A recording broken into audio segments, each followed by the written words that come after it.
folks. Game number 1. JorDan 3-0 in his series yesterday. Surprised so many people.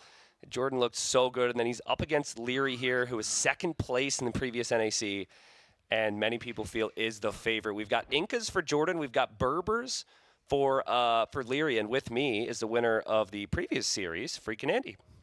Hello again, and well, I was completely wrong with my prediction of the Civs for sure, but I feel like JorDan has a really good matchup there. Incas and Liereyy has Berbers. The best counter to Berbers is always like Halps in late game or Kamayuks, and yeah, they are really good. So, I agree with you there. I think what could be relatively awkward, though, is like, what's your opening on this map? Because I feel like what I've seen from Incas on more standard land maps is you'll see the skirmisher spearman. Doesn't really kill villagers that quickly. You think like maybe we could still see a forward here, or JorDan will maybe try and play out from home in some way? I think Liereyy might want to get the map pressure and will get the map pressure with Berbers and will do a lot of scouts, and JorDan, I guess he will play kind of safe. Well, we think as you don't have many options, he has to do barracks and archer range, right? So maybe I assume he is still going for archers and spearmen.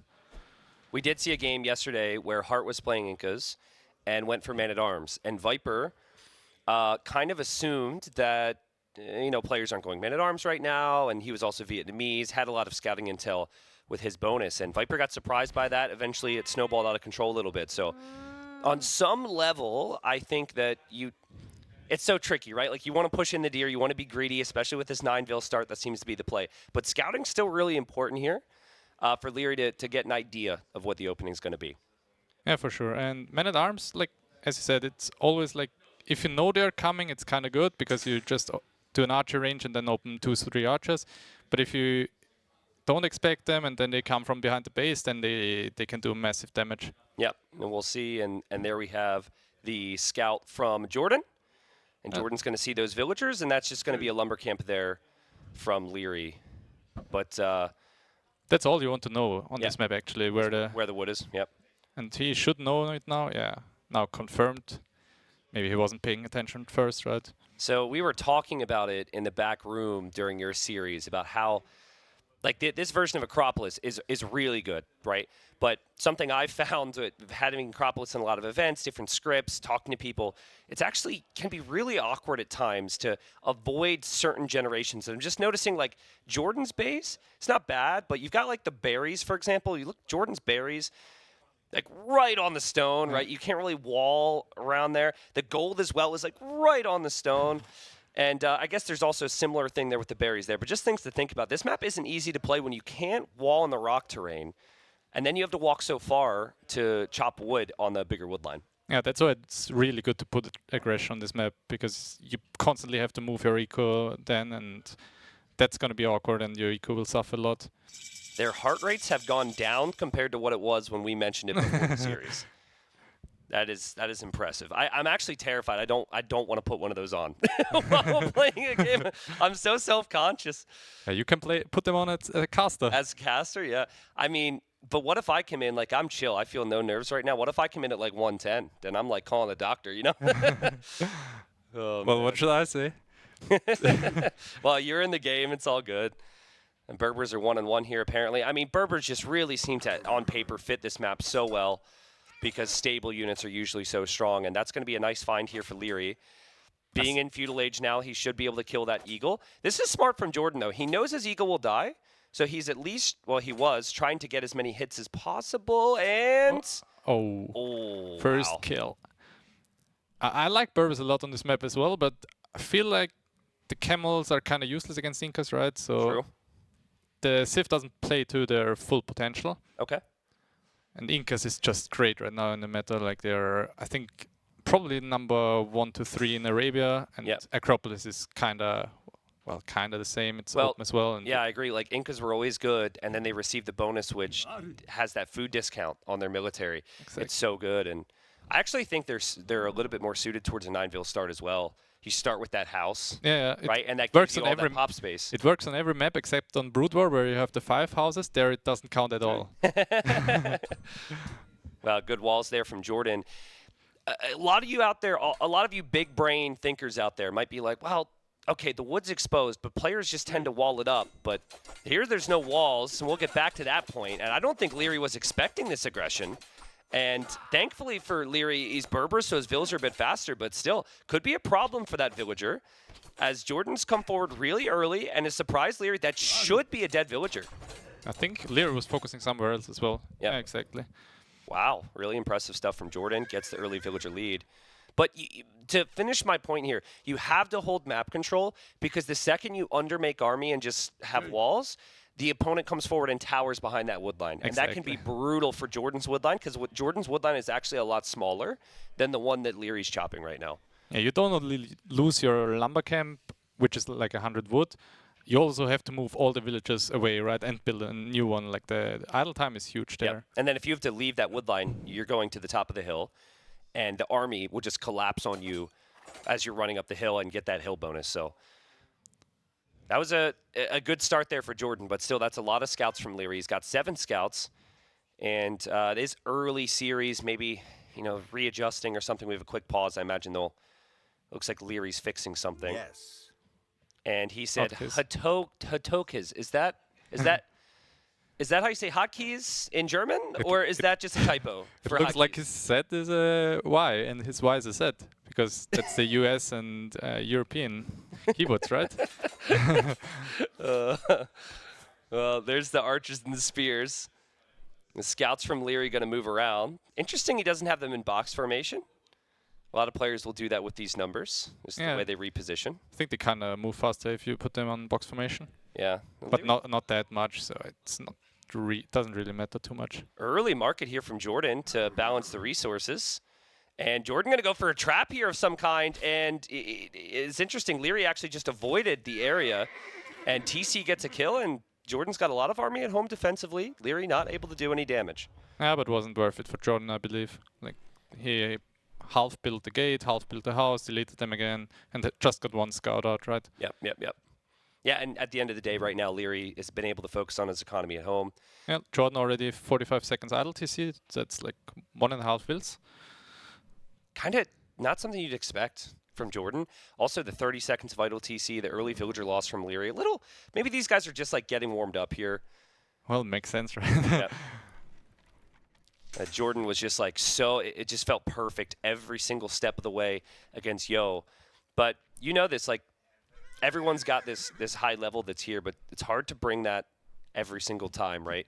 Yeah, for sure. I was just gonna mention, like, if Liereyy goes forward with the town now, it would be brutal. Because he doesn't have too much wood on... Like, JorDan is kind of walled on his top area, but he doesn't have a woodland there, which is safe. Yeah, and here we go. Now there's skirmishers in the mix. There's not that many. Those skirms will need to be used versus the spears. But we talked about this a couple minutes ago. And JorDan, he at least knows about this because he just had villagers fighting off that eagle. So if he thinks he has to, he can counter tower this. But he's got an army here and he wants to fight it off.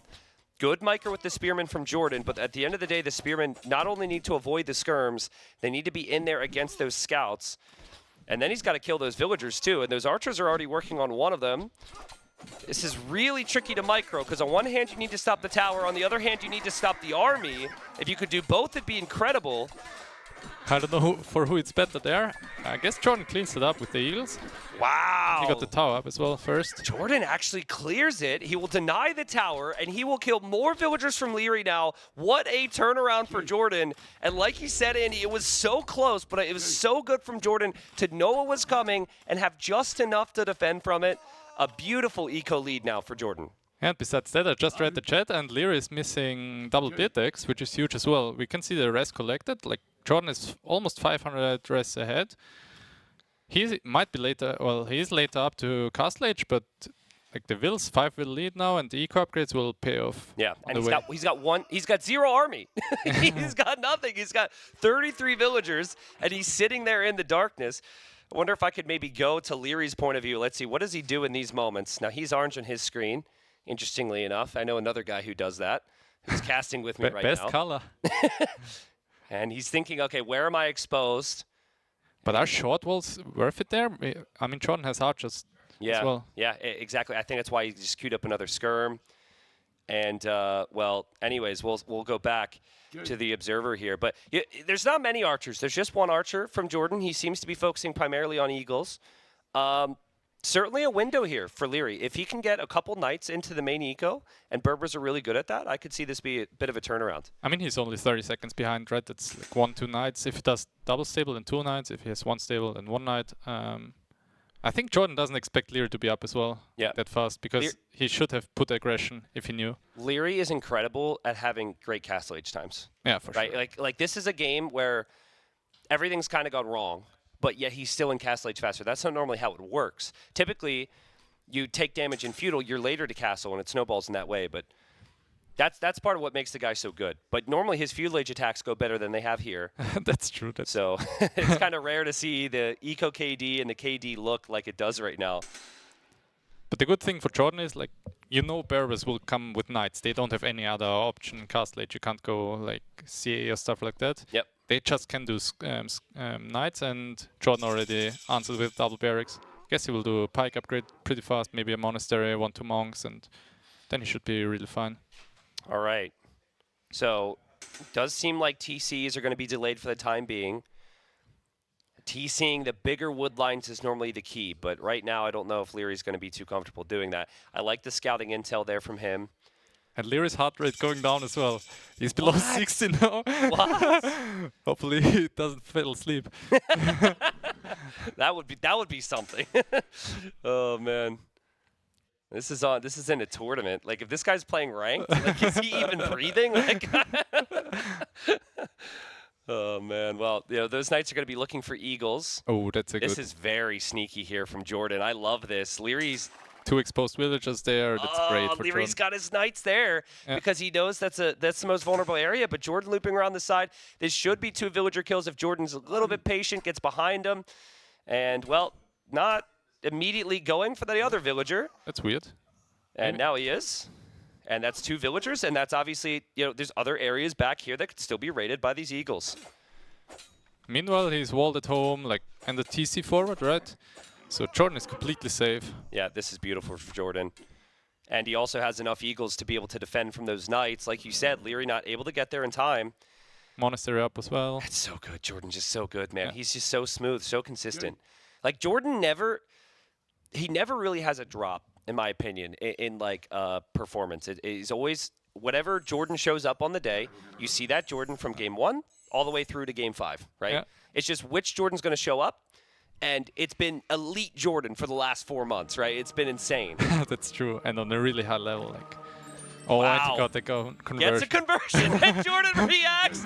JorDan recognizes that was a fast one and reacts. And that's the confidence you love to see. I don't know if we can highlight player reactions, but that would be one that is one I'd like to see again.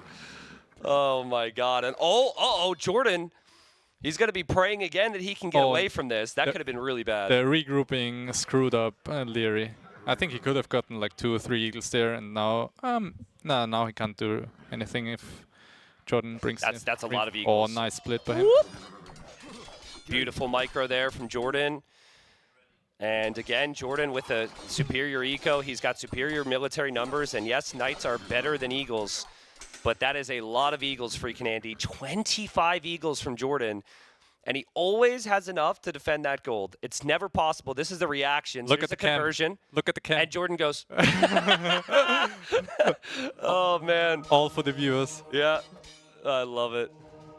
I think JorDan must feel like he's clearly in the zone right now, right? And Liereyy was laughing as well because it just deleted the wrong knight, right? Or did he? It's possible. Now Liereyy is sleeping because his heart rate, despite losing, has dipped quite a bit. Thank you, production. But this is not looking good for the Austrian, who is second place, went down to the final game in NAC 4 where he lost. But Liereyy is almost like every single LAN event, it feels like he's, unfortunately, second place, which is insane. But he's been second place in so many different LANs. I would be happy to get second place. You'd be happy if another Austrian joined, right? And you, yeah. Yeah, well, my point in bringing that up, obviously, is just how good this guy is. And again, this is a series for JorDan where he comes in having not lost against top 4 player Yo on day 1. How do you turn this around now? That is just so many eagles. I think you can't, honestly. Like, I believe JorDan will come with a siege workshop forward now, and then I don't know how Liereyy can... Like, he can just stay on knights. That's the problem with Berbers. And monks are not that... They don't have sanctity. Yep. So it doesn't feel natural to go a lot of monks as well, which are also bad against eagles. The thing that I would say is if you can counterattack, find some damage that way while defending with enough knights and that TC, that's maybe your only way back. But we've seen it like 3 or 4 times now. Every time that Liereyy shows up with a counterattack, JorDan's waiting with monks anyways. Yeah, exactly. So it's so good for And JorDan. he's full wall. Like, even if he gets in there, 15k viewers, let's go. Yeah, the Eagles back away. I feel like the conversions have been pretty fast over the last couple minutes here, but who knows, man. There we go. Wow, JorDan has just killed more villagers with knights than the player who made the knights has this game. Oh, that's a crazy 10 stat. to 0, not bad. And Liereyy just continues to try and defend. Like, I mean, usually you see the KD in the opposite direction, right? The Mesosiv has cheaper units, so they mostly die. And now, like, even 28 to 19 as the Mesosiv is insane. It's insane, yeah. Incas are unbelievable. I would like to see Arson maybe even be considered here right now for JorDan. Like, we're getting dangerously close to that Eagle number where he can run underneath that TC and kill it without Arson, but I think he's going to force a fight here. And I think if it's like 20 knights, Lierey's still going to struggle, especially Liereyy doesn't have like any upgrades, Andy. He doesn't have any blacksmith upgrades. JorDan is getting the last upgrade he can take. Wow. He might really do Arson, actually. Yeah. After he gets the +2. There's something extremely satisfying about that, being able to get, like, squeeze 40 Eagles in underneath the TC. And then, even if he loses all those Eagles, like, Lierey's economy is completely idle. Like, half his economy is there. And he's going for it. Yeah, here he goes. Underneath the TC, you could only fit so many villagers there. Liereyy knows he's dead, or feels he's dead, which is why his heart rate is getting close to death. And he is 47, what the hell? And he is just counterattacking anyways because he figures, why not? Because I need to try something as Arson comes in for JorDan. But man, I mean, there is so little red on screen right now because JorDan's Eagles, and there are the Knights.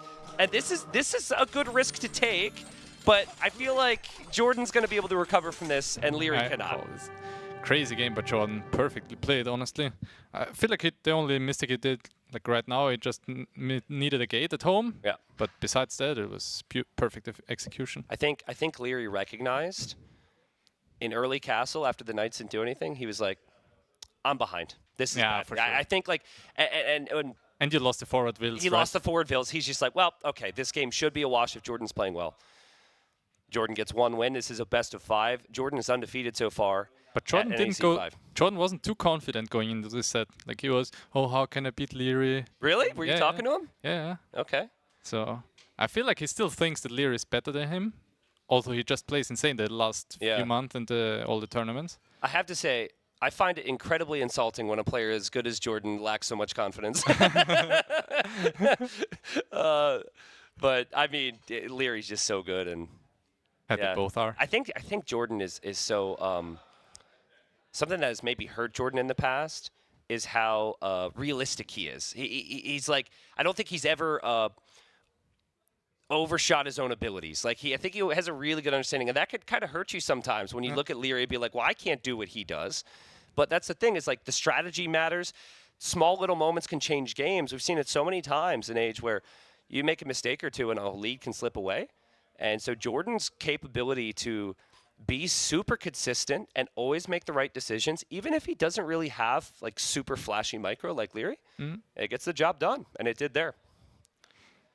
Let's see what he can bring for game 2. I guess it will be March Madness. Liereyy seems to be confident on that one, but I think he will pick Khmer, but I don't like the Civ. Like, we have seen it already, but it's not the perfect Civ there. You kind of can go for Fishboom, but with Khmer you want to place the farms, right? Yeah. It's kind of hard to place the farms on the map because of the terrain. Yeah, that as well. Oh, well, that can save some space, right, with Khmer. You don't need the mill there. I agree with you, though. I think Khmer is the most natural pick. What about for JorDan here? I could see Malay being good because it's a water map. I could see Lithuanians. Honestly, could see Aztecs. Italians as well. He has so many options there. Yeah. Where do you see Aztecs being played if you had to guess? Well, Aztec was his last pick, right? I don't think he will use Aztec. Okay, so you think that was more of a backup because he just did win a game with all-in Eagles. But can also be really good on Brood War Aztecs, like just monks, Eagles in the middle, and play the map control. I like Jordan. Like now winning Berber's third pick was kind of early in my opinion. Yep. I think there are two things. This might be a little bit early talking about Jordan because a lot has been made about the fact that he stepped away from full-time 3 or 4 months ago. But one thing I heard from him was less pressure when all of his income is coming from the game. He's like, if he doesn't perform, he doesn't have to worry that he can't take care of important financial things, right? So less pressure, which I think has played its role. But also now Jordan spent, quote-unquote, less time on the game. Every second he spends on this game is competitive. It's training. It's drafting. It's none of that, no offense, Andy, but like all-day Black Forest, which I know you like, right? No offense, but there's none of that, and I think we're seeing that with Jordan. Oh, he picks his Jordan's home map. Interesting. Ooh. Yeah, but you're completely right with that point. I feel like that's the biggest problem about newer players getting to the top is that they kind of, if they want to go full-time and try full-time, then they have to perform, right? Yep. And while the other guys, they can just relax and they're on a high level already, so they can afford to be a part-time or stuff like that. Oh my goodness, that king went dangerously close to the castle. Please don't do that. I can't scream too loud. I'm sure I could definitely scream loud enough where it could be heard in the room. Oh my goodness, did he see that castle at all? I don't think he did. He must have he saw the walls. Jeez. Yeah, but the castle always spawns there, so. Yeah, you should know that, right? Now, it's funny. I actually ran into an enemy castle on Regicide Fortress once. But not a tournament, right? It was a tournament. Yeah, it was against Licks, actually. But the king didn't die, and I lived to tell the tale. But double dock already? Double dock before a second lumber camp. That's pretty unique. But that's smart, I believe. Okay, well, explain why you think that's smart. Well, getting out 2 or 3 fishing ships early, you start with 400 wood, I guess. So it kind of makes sense to do double dock early and get like 1-2 fishing ships more than your opponent. Okay. And well, if he can afford it, he's up now. And Malay is super fast up as well. So I made a prediction in front of a lot of big names in our back room the other day when this map was being played. And it was funny. I said, okay, king next to the scout. Oh, he doesn't realize. Is he? No, he realizes. Yeah. Okay, so people, I didn't say this, but I'm sure it was assumed. If you lose your king, you're defeated. So don't do that. And we actually seen someone spawn on that side of the map in the qualifier lose their king to a scout. So worrying signs, but Liereyy paying attention to that. But back to my point, I really felt like everyone is just going to go fast feudal, 2 docks on the like north western side in every game. And go galley, right? Yep, that's what I expected. We're not going to see that here from Liereyy, though. He's going to stay 1 dock in the north, and it looks like 2 docks from Jordan for the galleys. And that means Jordan should win water. Yeah, but I guess Liereyy sacrifices his top water, I believe. Yeah. But I think that should be good for Jordan. I don't like the early dock down there as well. I feel like you should contest top water a little and then go for bottom dock. But okay, yeah. I guess he fully sacrificed, right? He doesn't do any fire galleys. Yeah, we'll see. I mean, Jordan doesn't really know, too. That's kind of the fun thing, is Jordan, you can't scout inside your opponent's base, and he scouted that earlier. He might scout it again, but I mean, he's going to find out, I think, once he once he reaches that Lear doesn't contest, then he will know. But still fine for Jordan. Like, he will kill the fish, and he can boom on his own. And especially against Malay, I wouldn't give up the water. Like, Jordan can just do fish traps with Malay. It's really good. It's very dangerous to give the Malay that water. And he doesn't need the 3 relics, which almost never a player collects anyway. Yeah. Yeah, this is going to be a boom war on the back of water. And, okay, this is why his heart is barely beating. Broken heart there from Liereyy as Hera has left him to we lost the heart rates, it seems. I think they weren't working that well anymore. Oh, man. Maybe that explains Hart's performance against you, Andy. Maybe he's still heartbroken. That might be true. Oh, man, no. Hart played great. Can't wait to see more from him. And those galleys encounter a fire. Now, that could tell you maybe heart rates are back up. It's actually spiked up significantly for Liereyy compared to before. I'm beginning to not trust this heart rate monitor. I'm like, did he just move it further down his wrist or something? What's going on? But that he knows everything he needs to know right now, Jordan. He knows that it's 1 dock. He's going to win water in the north. He killed the villager here, and he's also going to kill this scout. Wow, this is an amazing start for Jordan. How is that possible, that he killed the scout as well? And the villager. It's clearly things just not going right. I mean, maybe we could get a replay on that because we weren't looking at it at the same time. But you're right. Normally, if you're going to lose that Vil, you're at least taking some HP And off they the were scout. both feudal, right? And he doesn't have any galleys there, so Is it possible maybe Liereyy ran into the castle with the scout and lost a bit of might be a HP? thing. Or he lost early. Maybe JorDan was like 10 seconds earlier to feudal age, and then he lost the HP already. I think Liereyy was in feudal age faster too. Was he? No, Yeah. against Malay, it shouldn't. I think he actually was. Villager goes down there as well. Everything's falling apart for Liereyy. This is a 6-0 KD for JorDan, 5-0 eco. And 0 idle TC for both of them. There's also a wolf there, so you could lose a villager to a wolf if you're not careful. Yeah, I always forget that. I run the will straight to the pond, and then I'm like, oh shit, there is a wolf. We should be said that while JorDan has quote-unquote one water in the north, he hasn't benefited yet from the fishing, right? That is a long-term thing. So Lierey's trying to sneak by to disrupt that potential that JorDan's found him. And JorDan wants to sneak a dock up there, and you can't do that against a fire. Yeah, if it's a galley there, I it's just wanted tougher. to say I would have done a galley if I was Liereyy, because then you can't build, but he just has to put the foundation down, and then the dock will go up against the galley. Yeah, I think that maybe this is a little bit out of Lierey's comfort zone. I actually seem to recall you doing that in some Four Lakes and cross games, actually. Yeah. And it works really well to deny the dock. The fire ship won't do that. Well, you still have to watch it, because the galley automatically shoots at the dock most of the times, but as soon as you realize it, you can deny the dock. Well, resources collected right now is really close, Andy. Talk to me about the mid-game. Obviously, they're probably going to add eco, but what do you think they will do beyond the eco?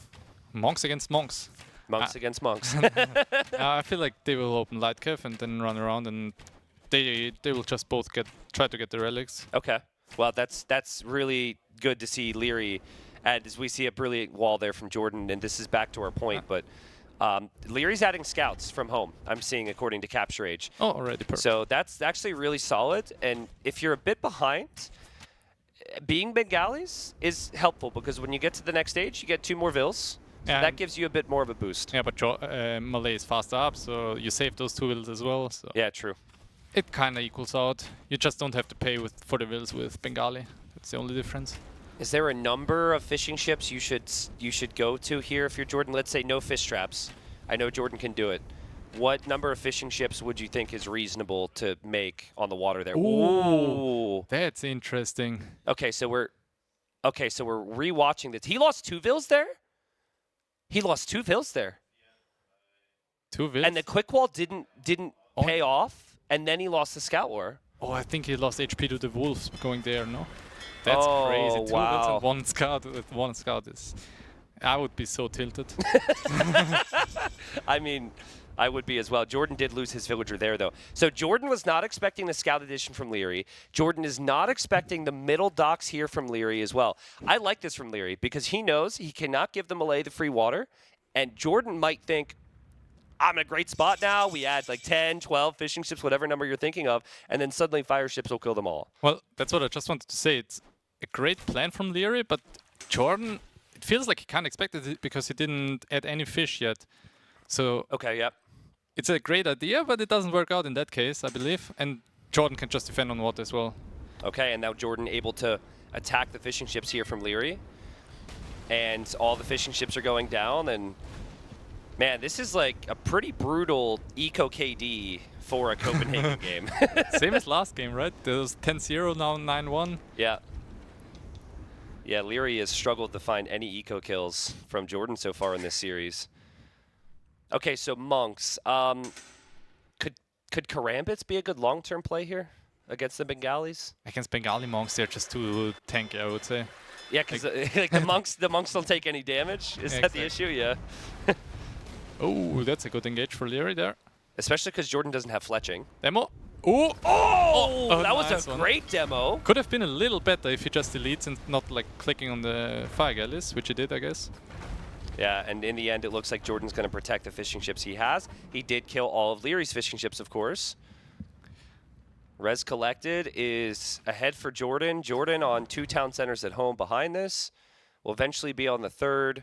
I'm sure the 3rd will come up for Liereyy as well, but I got to say, man, JorDan has been playing so nice demo good. JorDan. He's been playing amazing so far at NAC 5. That's true. It looks really good for JorDan right now. Yeah, and you got to find a way. Just needs a TC outside now and then kind of control the map, and then he's extremely fine. How do you think Ratha are these days as a unit? Well, I played them in the Decider game to qualify against Sito. And they kind of won me the game, so I can't say they are bad. Okay. They're not. They're not a great unit, but they're not bad. Sometimes you don't have any other option, right? You can't tech into champions early, Yeah. so you just do Rathas. Yeah, I feel like the unit's really solid for what it is. I think the only time I'm ever seeing Ratha with the Bengalis is on a Regicide Fortress start, where they have the castle. So I think that plays a big role. And I Where's hear the monk? I don't know. I Oh, heard the conversion. Wanted to convert the galleys. Yeah, this is smart from Liereyy to bring the monk over. But at the end of the day, I think that's not going to swing too much, and he's just going to have to hope to find a way back. And I guess now it's time for JorDan to add fish on the top lake and just fish boom there instead of doing so many farms. It pays off way faster. Yeah, and with Malay, like the fish traps are so cheap. Yeah, and they last longer. And they last longer, yeah. Yeah, I think players are going to be a little less likely to go for the Omega fish boom like we saw from Yo earlier in the day if the water is always accessible by the enemy. Like right now, JorDan has Navy, but I would feel more uncertain about trying to make 20, 30 fish traps if my opponent could redock. Yeah, you still have to babysit it all the time. If your opponent redocks and does 1-2 demo ships and then instantly kills 6-7 fishing ships, yeah, might be huge. Yeah, and so maybe JorDan won't make too many more. But still good for JorDan. Like Liereyy invests into Light Cav, doesn't give him too much yet. Just kill like 1-2 villagers, I guess. Or was it a villager down there? Or monk? Yeah, there's been some deaths here. Finally, we get some fishing ship kills from Liereyy. That's really nice. And but I think Karambit Warriors actually can be really good here for JorDan against a Light Cav, even. Yeah, true. Because they have the armor automatically, right? And it's easy. You can just do them because you have a castle up, they're cheap. Oh, man. And Liereyy is investing a lot into this. Please don't demo the fishing ship here. Well, it doesn't matter. JorDan will give up this lake anyway. I think he should give up. That's completely fine. Just beat Liereyy to him, do a castle forward, and then I don't see Bengalis winning. I'm a little surprised by JorDan's TC choice for the TC number 3 here, because a lot of players will go a bit further down to the south, where there's the stone and the hunt and the woodline. It's kind of awkward. When I played the map, there was mostly gold next to the woodline as well, in the middle. Okay. So I think he expected to be have a gold there. Okay. So. And if you're going to the bottom, you have to walk a long distance to drop your castle, right? Yep. And I think he wants to put aggression. He should know that he's ahead with 900 score. When both players are an imp, it's likely the Bengalis will have evened out the Vil count, though, or been close to it, right? Yeah, but they still need to work, right? Yeah, that's true. That's true. Yeah, and it's 60 villagers right now against 52, but of course the 7 fishing ships there for JorDan. And yeah, Karambit Warriors, great. You got the castle. This is pretty sick. They're running so funny. Oh, please. Oh my God! Oh, the Karambits go down. That was incredible. Just when we thought the Karambits were the perfect choice against the Light Cav. Oh man, I mean, here's the replay. And I didn't see any prayers from any of the players on that one. Look at that. What was that? 12 Karambits. Demo happens. It goes down to 2. And then the Light Cav finished the rest of it. Would have loved to see JorDan's POV actually, but... Yeah, I would guess that JorDan was, if we were to watch his POV, he was not looking there. Yeah, for sure. And then he goes back and maybe he tries to click his control group and there's no units anymore. And then he's like, what? Is it working? Ooh, man, that was satisfying. And like we said, like Liereyy needed to find a way back, right? Yeah, but does it really give him a way back? I mean, it's still Karambit, right? They're 10 times 30 rest, 300 rests. It's a nice bada boom, but giving us something to talk about for now. I'm noticing the relic count right now. Lierey's got 3. Oh, he transported all of them. Crazy. That's so micro-intensive. So he'll take that one home, and then he has another one in his base. So he could, in theory, get, if my math is correct, 5 of the 7 on the map, which could be really good late game. I think it's standard. Is it standard victory? You can win with relics, right? No, I think it's just Regicide. I don't think it's standard victory. But in Regicide? Usually you can win with relics, but I'm not sure. Yeah, I think they're separate things. I would love to find out right now that this is Relic Victory. That would be amazing. Relic and Wonder, right? But JorDan has one, unfortunately, so that would be pretty fun. All right, so let's say both civs are fully maxed out, full upgrades, all their options are available, and they have 10,000 of each resource. Which civ do you prefer? Bengalis for sure. Okay, so Bengalis on 200 pop is insane if they got all the techs, but it's hard to tech. Like Yeah. you need elephants, you need elephant archers, you need halps, probably onagers as well. Okay. But you won't get to that in usual normal RM game. And is it, you think a big reason of that you don't get to it is not just the resources, but because of like, you don't have the time? Yeah, you don't have the time, and the gold runs out at one point, so you can't really. You might afford all the techs, but then you can't afford the units afterwards. Yep. Now, there's more karambits from JorDan.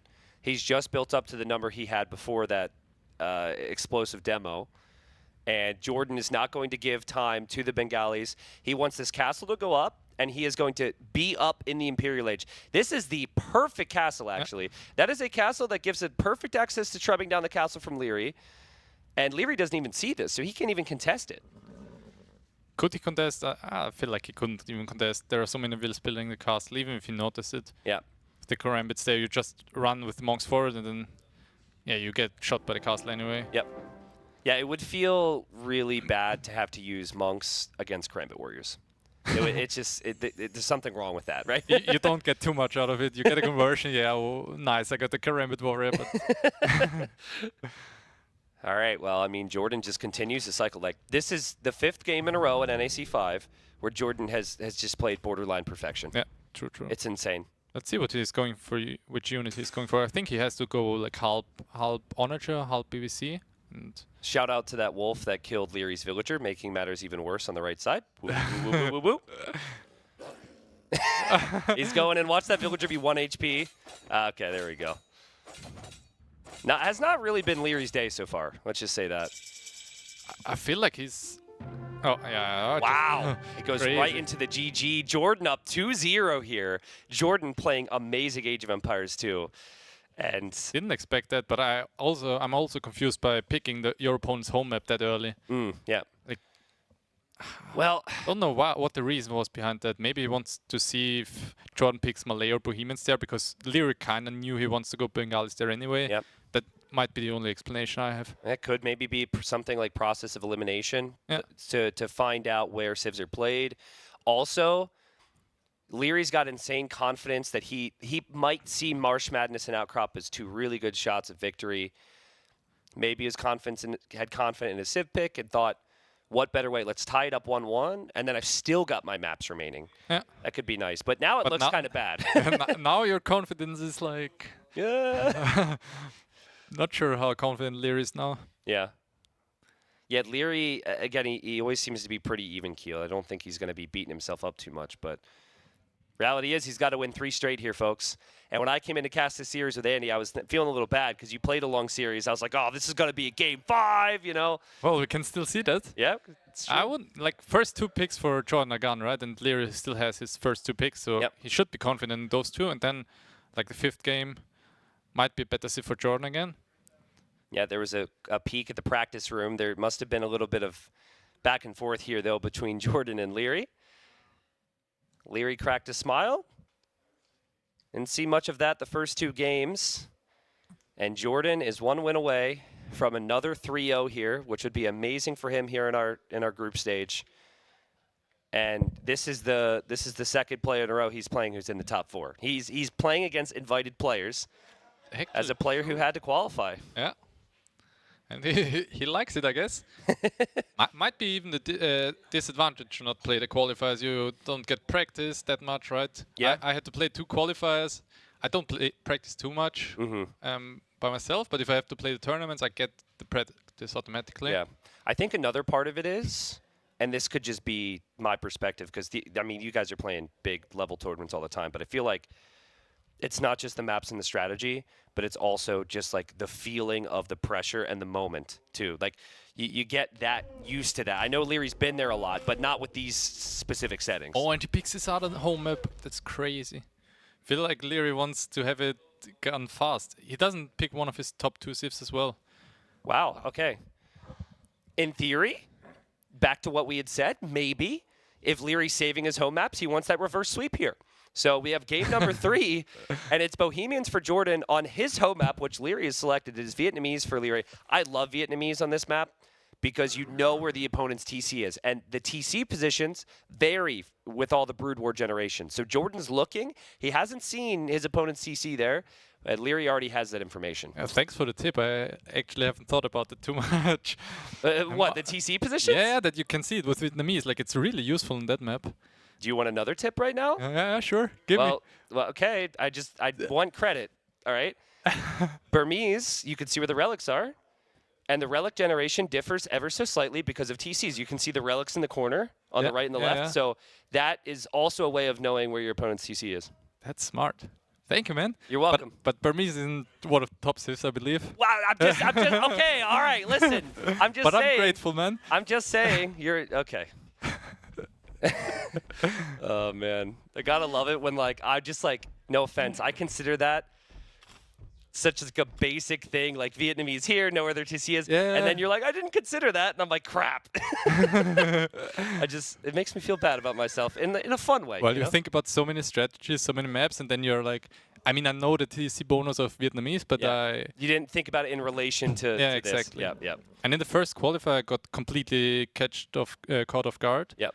Because I didn't know that I could spawn next to my opponent.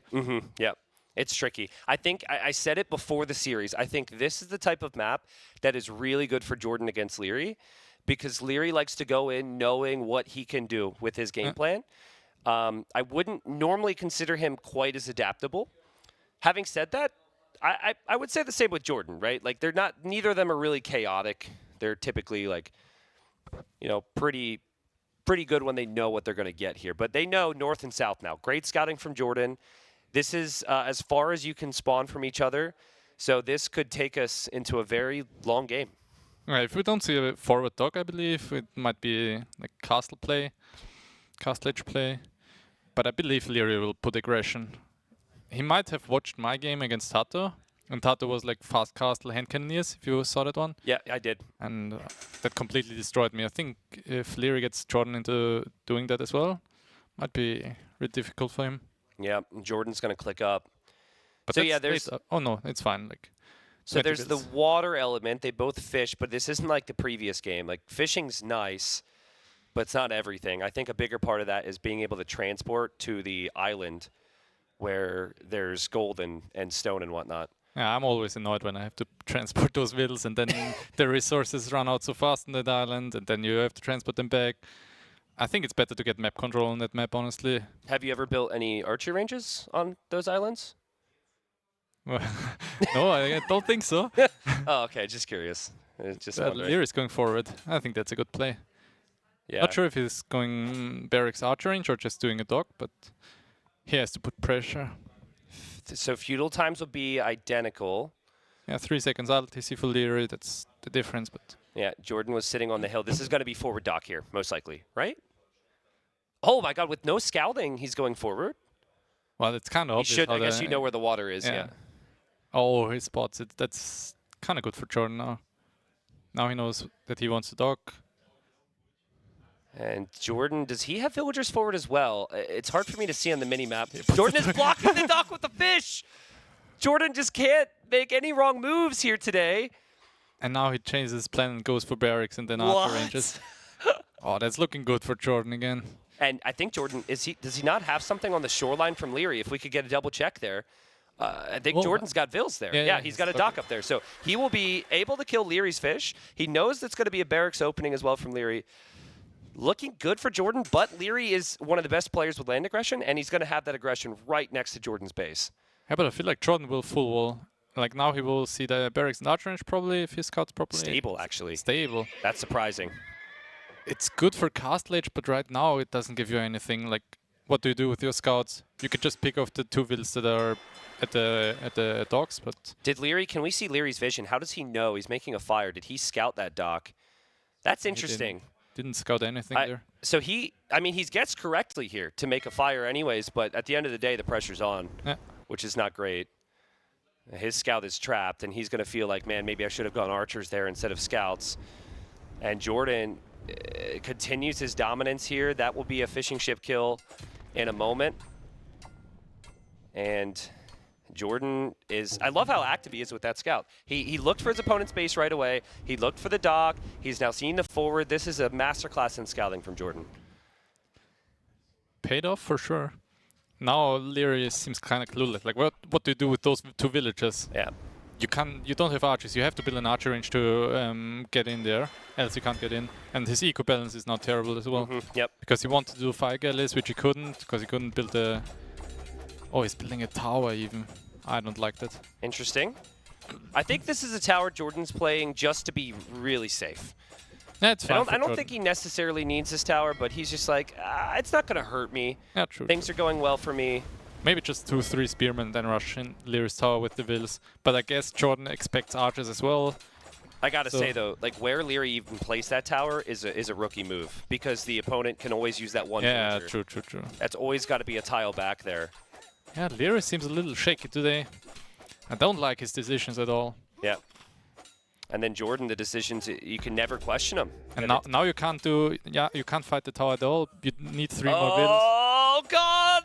Oh, I think Liereyy would have called it if he doesn't get. Oh, he does call it anyways. He does call it anyways. JorDan, Crazy. 3-0's Yo. Now 3-0's Liereyy. The fist bump happens. And JorDan's so good. This series just flew by, Andy. Yeah, it was a fast one. I didn't expect that. You guys were